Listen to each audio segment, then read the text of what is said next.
Assalamu alaikum warahmatullahi wabarakatuh. In continuing reading Surah Al-Baqarah, I will read ayahs 38 through 46. And Surah Al-Baqarah is the surah that really rang true for me as a new Muslim, and one that really showed me as a Christian that the Qur'an was the truth. And part of this is the fact that Surah Al-Baqarah gives exact guidance on what to do when we're in trouble or what to do when we are being challenged. And also, part of this is the repetition of the concept and the words that there will be no fear, nor will they grieve. And when I was first reading the Qur'an before accepting Islam, I was grieving major losses of self, of sanity, of my best friend and soulmate. And Surah Al-Baqarah really let Allah's words heal me and begin healing me and bringing me back to truth, back to the path of guidance. So, A'udhu billahi minash shaitanir rajim. I seek refuge in Allah from shaitan. Bismillahir rahmanir rahim. In the name of Allah, the entirely merciful, the especially merciful. Rabbi zidni ilma. Rabbi zidni ilma. Rabbi zidni ilma. Lord, increase me in knowledge. Bismillahirrahmanirrahim. We said, go down from it, all of you, and when guidance comes to you from me, whoever follows my guidance, there will be no fear concerning them, nor will they grieve. And those who disbelieve and deny our signs, those will be companions of the fire. They will abide therein eternally. O children of Israel, remember my favor which I have bestowed upon you, and fulfill my covenant upon you, that I will fulfill your covenant from me, and be afraid of only me. And believe in what I have sent down, confirming that which is already with you, and be not the first to disbelieve in it. And do not exchange my signs for a small price, and fear only me. And do not mix the truth with falsehood, or conceal the truth while you know it. And establish prayer and give zakah, and bow with those who bow in worship and obedience. Do you order righteousness of the people and forget yourselves while you recite the scripture? Then will you not reason? And seek help through patience and prayer, and indeed it is difficult except for the humbly submissive to Allah, who are certain that they will meet their Lord and that they will return to Him. Alhamdulillah. So initially we get another explanation that Allah always meant for humanity to be on earth, and also that whenever guidance comes that we should follow it. And if we do follow it, then we won't have any fear and we won't grieve. And of course, rejecting Allah's signs does lead to hell, because rejecting His signs makes disbelievers willfully ignorant to the truth. And then it talks directly to Jews, the children of Israel, and remembering that Allah made a covenant with them and blessed them in many ways, not only the deliverance from Egypt. And he's telling them that they should believe in the Qur'an because it confirms what they have already received, the Torah. Allah sent down the Qur'an to confirm what came before it, in the Torah and the Gospels, correct what was corrupted, and give clarity on the guidance that He has for us. Do not exchange my signs for a small price, and fear only me.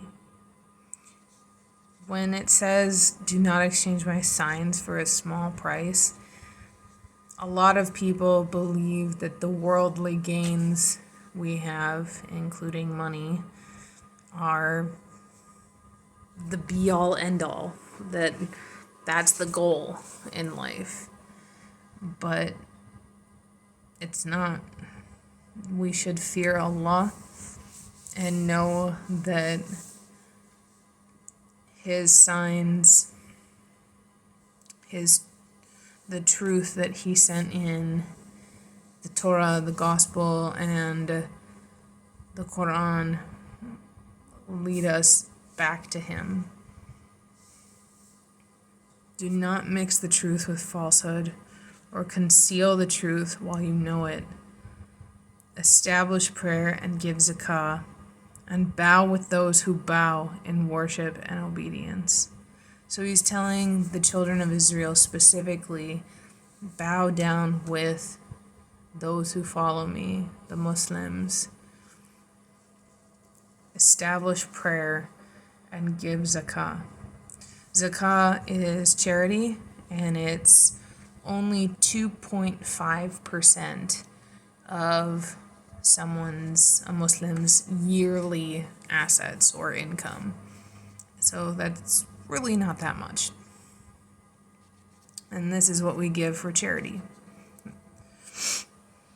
Do you order righteousness of the people and forget yourselves while you recite the scripture? Then will you not reason?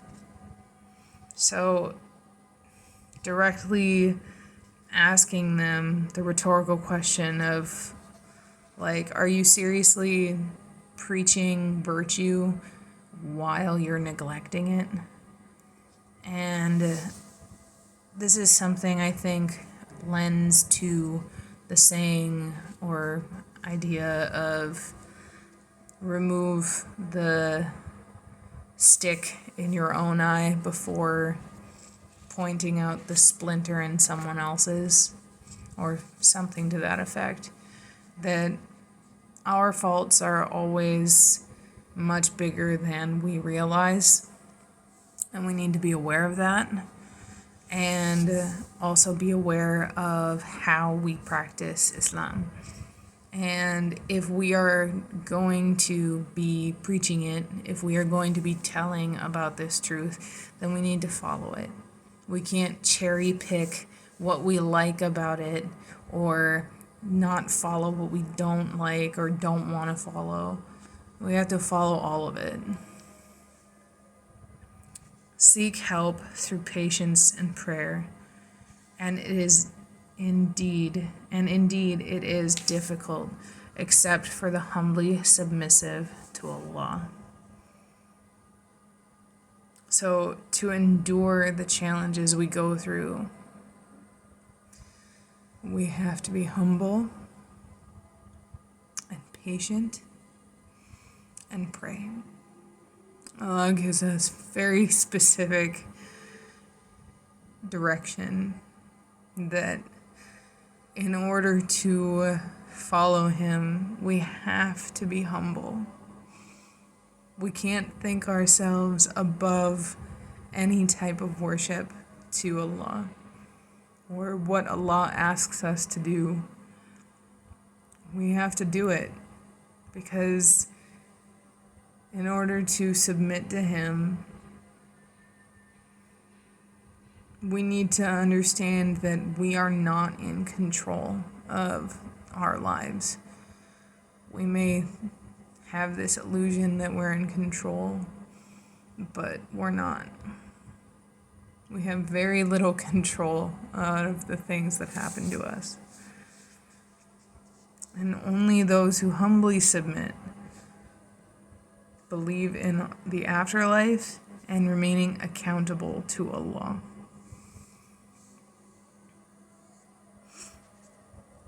It is difficult except for the humbly submissive to Allah, who are certain that they will meet their Lord and that they will return to Him. Seeking help in Allah. Iyyaka na'budu wa iyyaka nasta'in.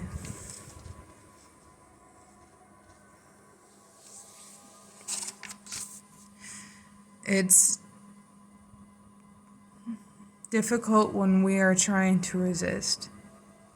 It's difficult when we are trying to maintain this idea that we are still in control of everything.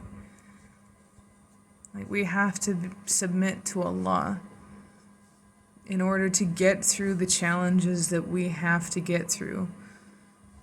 Whether it be physical, emotional, spiritual problems and challenges with others or within ourselves, like, we have to submit, and we have to pray. Prayer is what cleanses us every day, 5 times a day. Keeps us clear-headed. It keeps our focus on Allah rather than some worldly whatever that we want, our goals, our ideals here. The humbly submissive are certain that they will meet their Lord and that they will return to Him. Inshallah.